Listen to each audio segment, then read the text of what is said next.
everybody doing? I'm Jay Elson, and this is Coyote Corner. Well, it's not every day that the Big Ten rolls into Vermilion. In fact, it had been 35 years since a team, men's or women's, from that conference had made an appearance in Coyote country. That drought finally came to an end Wednesday as the University of Illinois made its first ever trip to South Dakota. Coyotes, who beat the Illini a year ago in Champaign, looking to complete the sweep of the home-and-home series. Freshman Brandy Beasley wasn't around last year, and she made a difference early on, lays it in to give Illinois the lead. The Illini actually had control for much of the first half. Petra Holsinka connects for three. Visitors up as many as 9. Coyotes, though, start to chip away. Madison McKeever contributes to a 9-2 run that helped South Dakota cut that deficit to 2 by the half. Illinois trying to keep the Yotes at bay. Beasley again, one of her 6 threes, which accounted for most of her team-high 24.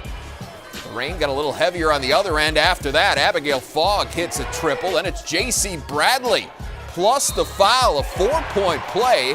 Coyotes led 56-51 after 3. They put it away in the fourth. Fogg working inside this time. She led all scores with a career-high 25. Bradley hot on her heels, though. She scored 10 straight at one point and finished with 23. 18 of those came from the perimeter. And the Coyotes beat Illinois for a second straight season, 77-68. Last year we went to Champaign and, kind of took it to them. And this year it was our first test against a Big Ten team, obviously. So, we want to do the same thing and just work to get better every single game. And I think we definitely took strides tonight. Bradley and the Coyotes back at home Sunday for a matinee against San Jose State. Big day for Bridget Arns. She tallied 8 of her season-high 12 points in the first quarter to help stake South Dakota to a 6-point lead. Meanwhile, Bradley picked up right where she left off Wednesday, the first of 5 more threes for her, part of what ultimately earned her Player of the Week honors from the Summit League. After being held to a season-low 7 points against Illinois, Allison Arns got back on track. Check out this move underneath. Whoa, game-high 26 for her in this one. Yotes led 49-28 at the half. Kira Duffy doing her thing as well. The freshman bounced back from a scoreless night against the Illini, finishing with 13 points, 8 rebounds, and 6 assists. One of 5 Coyotes to reach double figures in this game. And South Dakota improves to 8-2, 84-69 the final. I think we look a lot at points, and I don't think those are necessarily the biggest keys to the game right now. I think there's a lot of good things that are behind the scenes. I know, Madison McKeever playing such great defense and Bridget setting amazing screen and taking charges. Without those, that's the difference between some of those ball games that we won. So I don't know. I just think everybody is adjusting to their roles. All right, so what was more impressive, the Coyotes' win over Illinois or the way they followed it up? Dawn Plitzowite will share her thoughts on that and a whole lot more after this. Coyote Corner on Midco Sports Network is presented by Sanford Orthopedics and Sports Medicine, Dakota Land Honda, and your Core Trust Bank. Well, any week that ends in a 2-0 week is a good week, right? And the Coyote women certainly did that last week with wins over Illinois and San Jose State. And joining us now to talk a little bit more about that is head coach of the USD women, Dawn Plitzowite. And Dawn, Illinois up first, and the Illini in this game did something that no one else to this point had managed to do, and that was slow down Allison Arns. Just 2 of 9 from the floor, 7 points. She'd scored at least 15 in every other game. So what did they do defensively that made things tough on her? Well, they really locked into her. They didn't leave her. They really pressured her. They made it tough for her to come off ball screens and make things happen in tight spaces. They're a Big Ten team. They're very athletic, and they were very, very sound and solid defensively. When she did put it on the floor, the gap helped really early, turned her over a couple times. So they did a really nice job of taking her away and really our perimeter kids away when they were in their man defense. But a credit to Allison is the fact that despite the fact she wasn't scoring at her normal clip, she still had a major impact on the game. A career-high 13 rebounds, 6 assists for you. Well, and the impressive thing is she grabbed 13 rebounds against a Big Ten team and was going up against their post kids a lot of times late in the second half when we were in a zone. and took the ball right out of their hands. So a great athlete, and really is someone who just wants to be in a position where she puts her team in the best possible scenario to be successful, and she did that.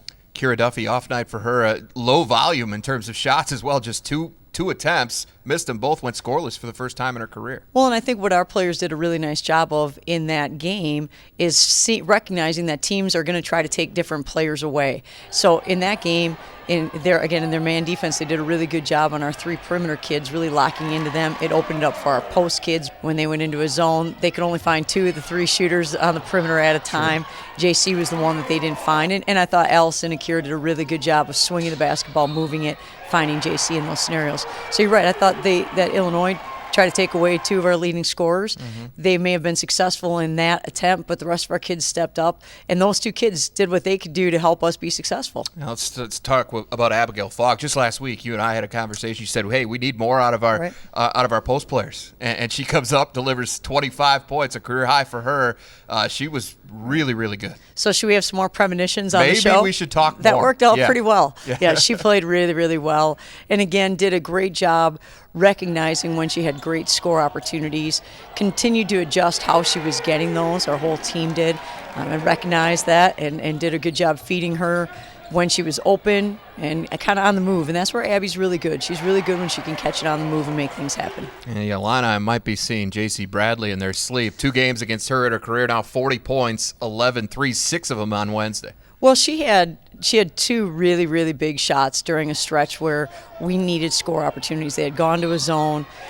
We swing the ball, we get it to JC. She has a 4-point play, gets everyone excited. The very next possession comes down, hits another 3, and that really swung the momentum of the game for us. So really had an integral part of us being successful in that game. Moving on to Sunday now, and San Jose State comes to town. And you said something on Wednesday. You wanted to see how your team was going to respond. It could be tough to match the emotion of playing a Big Ten team the very next night out, but obviously not a problem.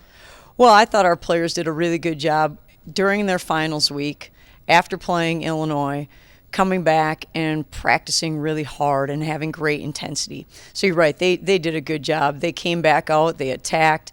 We played San Jose State's a team that plays really fast and takes quick shots, and they're very capable of making them. What we were able to do in that game is play fast with them. Our kids showed great toughness and tenacity and resiliency just in the sprint efforts that they had to go through and still be able to compete and play well. Well, you said you wanted balance. You got balance. Right. 5 players in double figures for the first time this season.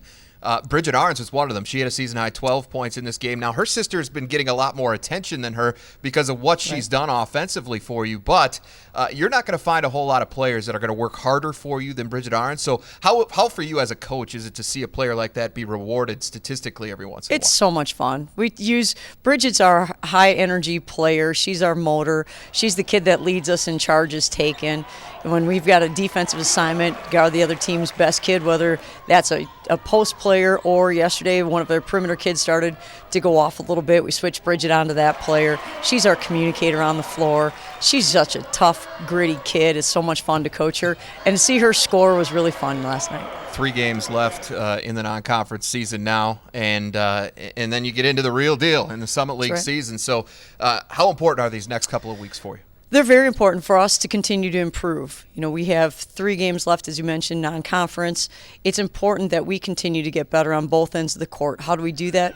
We learn to be really efficient and take care of the basketball on offense. We're starting to get to that point and playing good basketball. Defensively, we've had stretches where we've played really well defensively. Those stretches need to grow and become a little bit longer so that we're ready to play in the Summit League. We open up right after Christmas. Mm-hmm. All right. Well, good luck to you, Dawn, these Thank next you. couple of weeks, and we'll see you back here after the new year. Sounds good. Thanks, Jay. All right. Happy holidays. All right. Well, the Coyote men also enjoyed a perfect week at home. We'll recap their latest non-conference victories when we come back. Welcome back. Well, from a scheduling standpoint, life as a mid-major program can be difficult. Not everyone is willing to play you, and even fewer are willing to travel. So unconventional as it might be, when you get the chance to grab 2 non-conference games for the price of 1, you take it. The South Dakota men found one of those mutually beneficial opportunities with Montana State. And Wednesday, Coyotes tipped off their home-and-home series with the first of 2 games in 12 days against the Bobcats. Montana State loves to shoot the 3. They also feature the nation's third leading scorer in Tyler Hall, who came in averaging nearly 25 per game. Yotes kept him well below that, though. Hall did get off to a decent start, helping the Bobcats to an early 6-point lead, but he scored just 12 for the game. On the other end, Trey Birch-Manning helps get things going for USD. The old-fashioned three-point play here, he had 15. Tyler Peterson matched that production off the bench. The freshman connects on the first of 3 trays on the night. The Yotes are up 4. Final play of the half now. Get a look at the shot from Matt Mooney. Beats the buzzer from 35 feet, and here it is again. His only triple of the night, but it was awfully pretty. South Dakota led 32-24 at the half. Bobcats tried to keep the pace early in the second. Quentin Everett gets the runner to bring MSU within 7, but the Yotes quickly dispelled any thought of a comeback. Tyler Flack with a nifty finger roll finish. He notched his 3rd double-double of the season, and later, Carlton Hurst drops the dagger. Coyotes go on to win it by 17, 74-57. Last 2 games, don't want to talk too much about that, but slow start, so we really wanted to come out and just play our game and just dominate the paint, three-point line, free throw line, rebounds, everything, and I just felt like all night we were in attack mode and did a good job of that. All right, fast forward to Saturday now. USD hosting Sacramento State, a team they beat 96-90 last year out in California. It's got off to a hot start. Quick passing leads to the give and go. Flack to Birch-Manning for the slam. 2 of Birch-Manning's 6 in the afternoon, but he pulled down a game-high 12 boards as well. Yotes up 6-0, less than 2 minutes in. Later on in the half now, Sac State trailing by a few. Missed lay-in by Grant Dressler, but Eric Stoutville comes flying in for the board. Basket and the foul. He missed the free throw. Yotes still up by 1. Second half now. Yotes going to the breakup.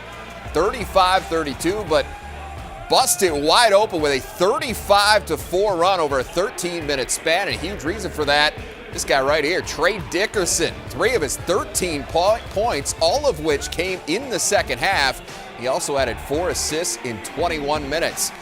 Finally, 30 seconds to go now. Shot clock winding down. The energy guy, Logan Power, with the 1-dribble 3-point fadeaway.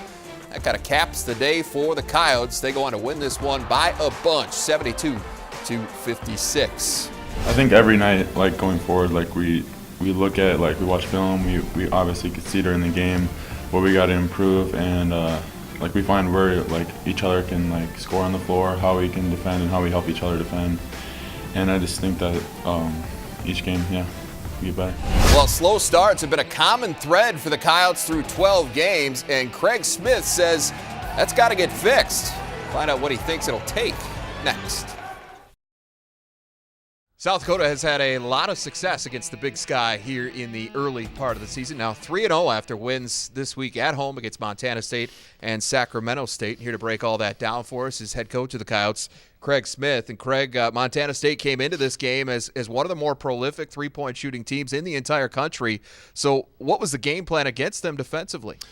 Well, they were. They were 4th in the country in three-pointers attempted and 6th in the country in three-pointers made per game. So obviously, game plan was we had to come in and really defend the 3 well. And they're led by fantastic sophomore Tyler Hall, who was shooting 43% from the 3 going into the game and making 4 threes per game. And he just came off a 42-point performance. So he certainly was the heart of their team, and our game plan was to try to take the heart out of the line, so to speak, and we did a fantastic job. Team effort, I'm sure, but Carlton certainly gets a little bit of the credit there for a great job defensively. Carlton's a fantastic defensive player, one of the best I've ever coached, and he takes a ton of pride in defending the other team's best player, and he was in his shorts most of the game, and him and Tristan Simpson did a fantastic job.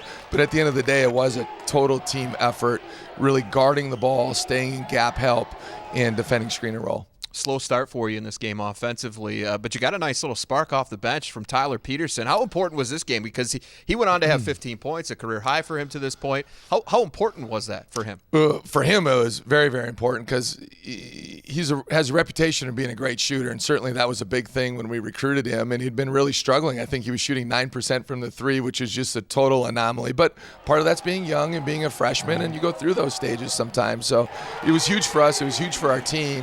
I believe we had 27 points off the bench against Montana State, and our bench had kind of been struggling from an offensive standpoint. So it was a really big shot in the arm for our team. Tyler Flack, the other Tyler, 12 points, 11 rebounds, already his third double-double on the season. This guy really is turning into everything we thought he might be if he could stay healthy. Yeah, health has always been his biggest issue, but you know what? He's become a Gator player. He's become a tough guy. He's become a guy that takes pride in defense and pride in rebounding, and I'm not sure that was always the case with him, but every night you know what you're going to get out of Tyler, and that's a big thing for a coach to know what his productivity is going to be and what Tyler Flack's going to show up on a nightly basis. Another big game from him on Saturday, but it took him, along with the rest of the guys, a while to get going. Another slow start that's been kind of a theme for you here early on. So how big of a concern is that for you right now, and how do you fix it? Well, it's definitely a concern. I mean, we still have not played well for an entire game. We finally did play the way we're capable of playing the last, I would say, 25 minutes or so of the Sacramento State game, where we finally were clicking on all cylinders. We've defended very well for most of the year. We've just been so up and down on the offensive end. In the last 25 minutes against Sac State, we kind of put it all together. We were shooting the three, we had a great pull-up game, and we were scoring inside. And this team is capable of doing it. We just got to find a way to do it consistently. 20 points, 9 rebounds for Tyler Flack in this game.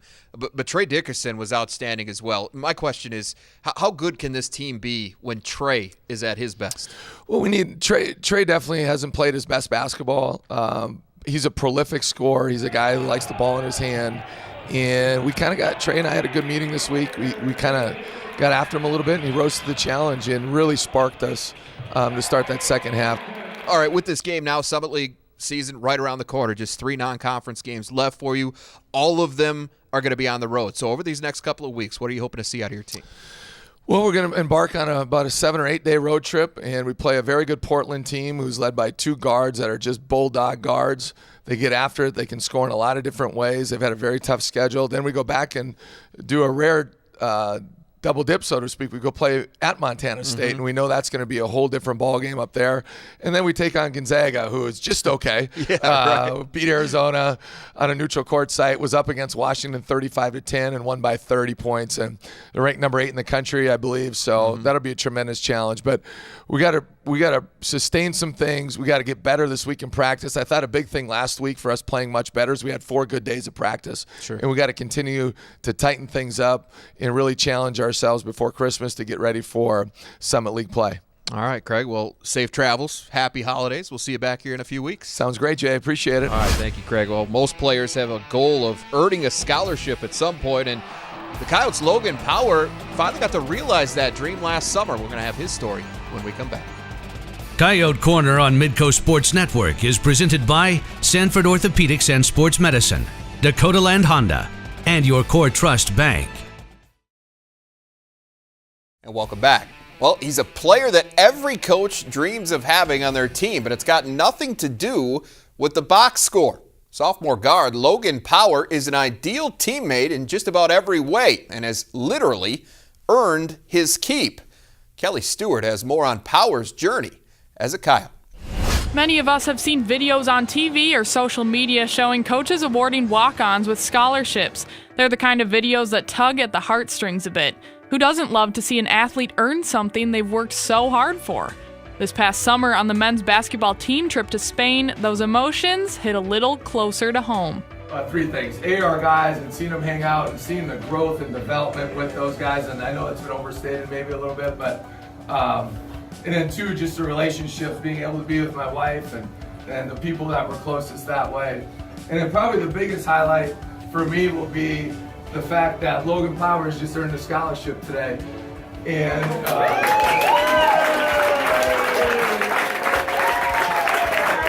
every single day you go to practice and you're working towards one certain goal, and then to have that goal realized, I didn't know what to think. I was in shock. I've seen the videos all over, and I always thought if that was me, I would know that it was coming. and I had no idea. And so that's what made it a lot cooler for me, I guess. It had been a long time coming. A 2014 graduate of Lincoln Christian High School in Nebraska, Power knew he wanted to play for the Coyotes, even if it meant paying his own way. When we sat down with his mom and dad and him on his visit, of course, the scholarship thing came up, and we just, we didn't promise him anything except for an opportunity. That opportunity was all he needed. When you fast forward 2 years, he goes through a redshirt year and then plays sparingly at the end of last year.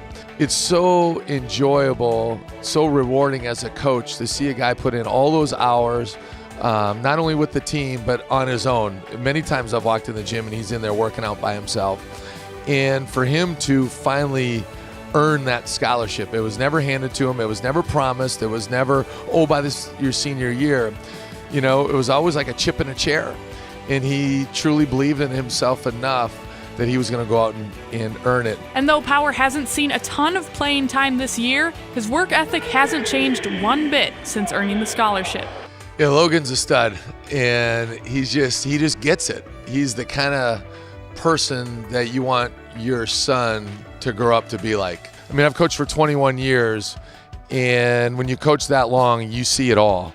And it's very hard to think back over those 21 years to a guy that clearly works harder than Logan.